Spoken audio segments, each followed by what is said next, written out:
In this episode, we delve into how communities are reclaiming their food sovereignty by blending traditional knowledge with modern practices to turn fear and scarcity into hope and abundance. It is inspiring that some communities have not abandoned the culture of producing their own food and maintain a sustainable food system. As we empower each other with expertise, resources, and experiences, we become change agents ourselves. Let's first unpack what we mean by food sovereignty. Food sovereignty is a political concept that refers to the people's right to define their own food systems, choices, and policies. Having food sovereignty implies local control over resources and, in the Zimbabwean context, involves a revival of respect for and knowledge of indigenous foods. We're joined in the studio today by Tafadzo Teresa Abigail Mupawa and Stephen Diwauripo. They took part in the Co-Create Change Storytelling Workshop program from which this podcast series was born, and will be guiding us through some of the stories of change. Welcome to you both. Welcome, guys. How are you? Fine, thanks. It's good to be here. Hi, Rudo. Hi, Sydney, and thank you for having us. It's great to have you here. Let's dive into the stories. So let's begin by listening to the story of Juni Mpofu from Lupani district in Matabeleland North. Juni tells us how he faced challenges with quality of meat available from local butcheries. After I have realized that what we are buying from the butcheries in form of meat, where sometimes they will provide meat are not suitable for human consumption. It was around 2017 when I visited one of the butcheries intending to buy relish, when I come across thin, badly smelling meat. And without wasting time, I complained to the butcherman about poor services in form of poor meat. It never took him any longer to respond on my complaint, as he just said, may you also provide to us what you are producing in form of meat so that we improve our supplies. After that disappointing experience with bad-smelling meat, June decided to own the problem and the solution and become a meat producer himself. June's shift led him to supply high-quality pork to the local butcheries. His story highlights the importance of local production, short food supply chain, and quality control in improving food systems and ensuring consumer safety. Thanks for sharing June's story, Stephen. I would like to bring in the voice of another innovative meat producer who is also committed to food sovereignty in Bulawayo. Our friend Mncedi Nyati is revolutionizing local agriculture with the Kalahari Boer goat. This breed offers resilience against drought and contributes significantly to the community's economy. Let's listen to Mncedi about the impact of this project and the goals of the Matogeni Kalahari Goats Consortium. Goats in my community are more than just animals. They are currency. Recently, a chief in some parts of our area stated that if individuals are unable to pay school fees in cash, they can do so with goats. It is not uncommon to swap a goat for packets of grain or a bundle of clothes. Even conflicts in our community are usually resolved using goats as payment. Goats are slaughtered in almost every ritual and traditional activity that we do. This makes goats an essential component of our rural economy and culture. Kalahari goats survive even under minimal rain, making them easier to raise than larger livestock such as cattle, which perish quickly during a famine. With looming droughts caused by climate change, Kalahari goats have shown that scarcity can be turned into sustenance. That is why we got together to form the Matogeni Kalahari Goats Consortium. Our goal is to work with researchers and policymakers to teach my community how to manage these goats in a way that benefits both us and the environment. We need people in my community to understand how to breed, feed, vaccinate, and market these Kalahari Boer goats. We also imagine a farm-to-fork scenario in which we cut the middleman factor as we empower each other with expertise, resources, and experiences. We become change agents ourselves.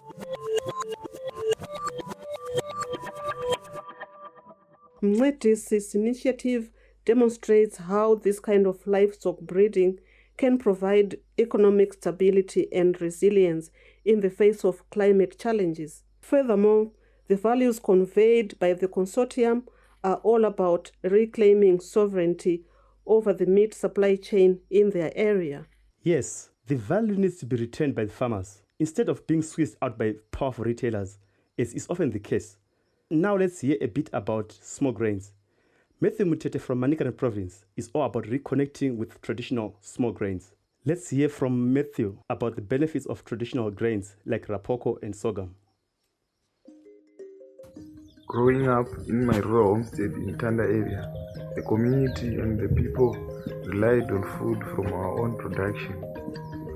We grew our maize, our sorghum, our sunflower, our vegetables, and kept small livestock for a well-balanced diet.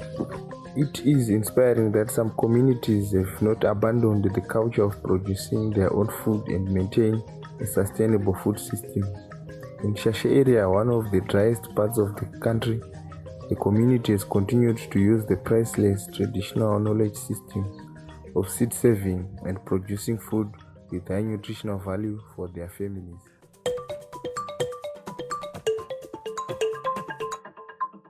I think the story emphasized the importance of preserving indigenous knowledge, especially around our local varieties of drought-resistant small grains, and also promoting healthier dietary choices. Thanks, Stephen. Yes, reclaiming our traditional grains is one way of building resilience. To enhance our food sovereignty, we need to be able to make informed choices as farmers and as consumers.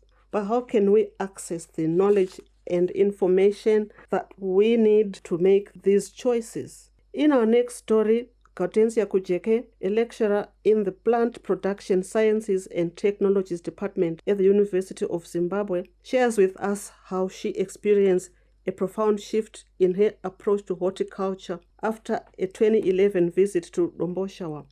Observing the struggles of local tomato farmers dealing with market gluts and competition from greenhouse producers, she realized the need for broader perspectives in food production, the need to pay attention to local context, and to be empowered to make informed decisions. In 2011, something happened. I accompanied a group of American visitors who had come to Zimbabwe on a fact-finding mission to try and see if they could improve horticultural productivity among smallholder farmers. We went to Domboshawa where we saw vegetable producers, particularly tomato growers. The farmer that we saw not only had a fantastic crop in the field, but just nearby, under a big tree, was a huge pile of tomatoes that they were grading together with his family.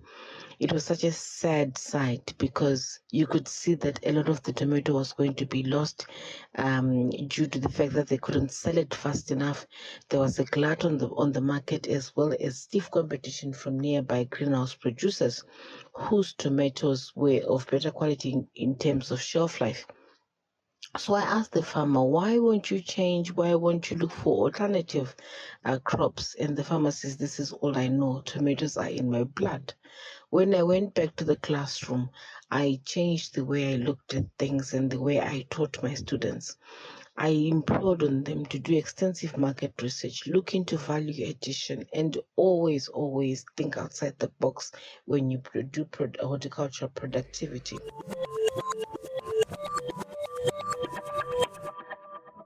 So, Gaudensia began emphasizing market research, value addition, the commercialization of indigenous fruits. Her new focus aims to inspire her students to think innovatively and to integrate traditional practices into modern agriculture, fostering a deeper connection with our local food systems. Yes, Gaudensia is all about sharing knowledge to enable more informed choices. Thank you, Stephen and Tafazo, for joining us for this episode of Co-Creating Sustainable Food Systems series. This episode has focused on food sovereignty. As the stories shared by June, Mncedisi, Matthew, and Gaudensia have shown, by integrating indigenous knowledge wisely into our food systems, we can preserve cultural heritage, build resilience in the face of climate change, and also improve dietary choices. That is so true.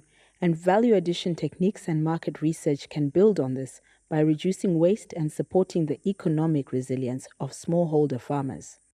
Looking through the lens of food sovereignty reminds us that strengthening food systems involves not only empowering communities to produce and sell food, it involves developing, owning, and implementing one's own visions, strategies, and decisions when it comes to all aspects of food. Given the world we live in, this is easier said than done. But as our storytellers today convey, change is possible.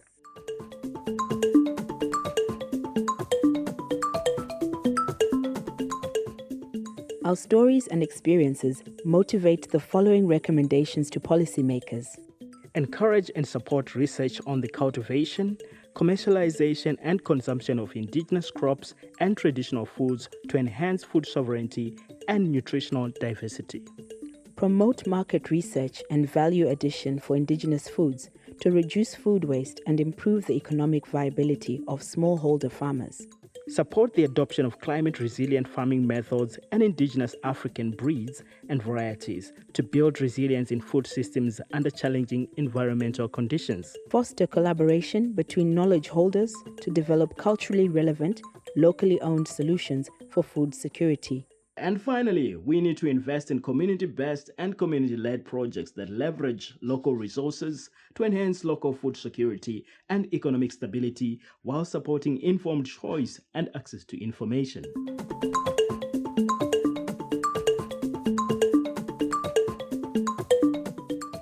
Thank you for joining us for this episode on food sovereignty. Today, we've explored the vital role of indigenous foods, traditional practices, and community-driven solutions for enhancing food sovereignty. If you enjoyed this episode, please subscribe, leave a review, and share it with your network. Stay tuned for more stories that inspire and solutions that drive positive change. You can listen to more inspiring stories of change and get further information by visiting our website. Check it out by searching Co-Creating Sustainable Food Systems Story Map or follow us on YouTube. This was Sydney Mangweka and Rudo Chakanyuka. On behalf of the Co-Create Change team, thank you for listening.